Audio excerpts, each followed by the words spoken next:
What was your life like before you got the bad news? I thought it was the best it could ever be. In fact, in August, I had told my parents, August before I found the lump, I have never been happier in my life. What were you doing? I was teaching school part-time and counseling, and I had gone to William and Mary in the Williamsburg area where I live, and I had my degree in counseling, and I had the best of both worlds. At least I thought so. I was teaching part-time, counseling part-time. I had a beautiful garden. Gardening is still my hobby. Oh, and I said, that's hard work. Well, I just do a little bit at a time each day, so it's not too hard. And I said to my mom and dad, God has just blessed me so much, and my speaking ministry is beginning to take off, and I love God so much, and He's blessed me, and He's blessed my home and my garden and my sweet friends at church. And 6 months later, I found a lump. You found it yourself? Yes. So you went in, and the surgeon told you? And the surgeon said, we're going to schedule a biopsy. And now, mind you, this is just before Christmas. Oh.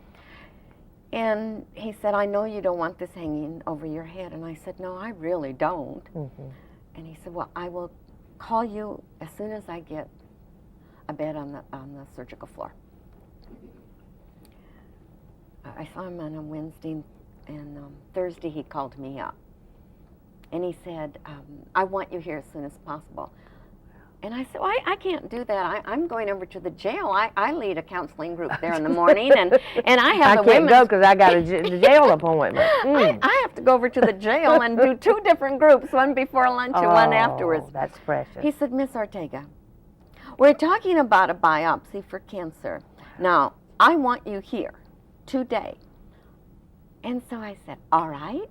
I'll be there. How late can I go in? Did you? You wanted to keep that appointment at the jail? I love jail work and prison work, and I wanted to be there. And it was Christmas time, and I had all my music tape to take into the jail, and I had my Christmas dress on, and I had all my Christmas jewelry, and the bells around my neck, and my Christmas socks, and I wanted to go. Did you pray a lot, or did you believe? Oh, or did I you? Pray? I bet you did. I really did. I was on my knees. And I would hold that Bible, and let me tell you, at night, I would just put it right over my heart. My heart was just racing and beating. I could see it moving up and down, and I said, oh, God, help me calm down.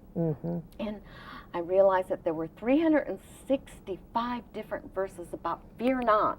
And I said, oh, God, I've got one for each day. Thank you. So you just call me. He said, Yvonne, what if it's malignant? Wow. I said, you just call me.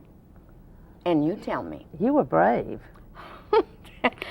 Part bravery and part foolishness, you know. And so he called at work. He said, now what time can I call you? I said, 11 o'clock. Boy, you were business all the way, weren't you? And the phone rang. Oh, my. And I knew it was my doctor. And he said, Miss Ortega? And I said, yes. He said, we have the report back. Okay, what is it? And he paused, and he said, it's malignant. I need to see you today. I bit my lip. I turned white. The tears rolled down my cheeks. And fortunately, another teacher who is a Christian was in the teacher's lounge at the time and came and stood by me and started praying. And then he said the most ridiculous thing, are you okay? Now, he's just given me the news that the tumor's malignant. A death announcement, really. That's how I felt. Yeah. And he's asking me if I'm okay. So I gave him an equally foolish answer. I What'd said, you say? yes. And I told my Sunday school teacher, and she said, oh, Yvonne, you'll have a bigger ministry now. And I said, but Margie, I don't want a bigger ministry. I just don't want cancer. How long was surgery? I went in on a Friday morning. And they told me that surgery would be about 9 o'clock. So I said, all right, and they said, we want you there by 7:30. I said, okay, I will be there. Well, then they called me to tell me it would be later. So I called the school and I said, listen, I'd like to come in and teach. My surgery's going to be a little bit later. You beat all. Oh, honestly. They wouldn't let me go That's in. good. And I know that there were 8 Christians from different denominations there, plus my parents. How wonderful. And we all gathered before that surgery. We prayed, and I was determined that we would sing. God had told me, you will sing before surgery. And I kept saying, I'll cry, I'll never be able to sing. God said, you'll do it. What did you sing? We sang, Great is Thy Faithfulness. Oh, you could not have picked a better song. And then we sang, Because He Lives. Saturate it with prayer. Saturate it with prayer, be anointed with oil. Well, you look the picture of health.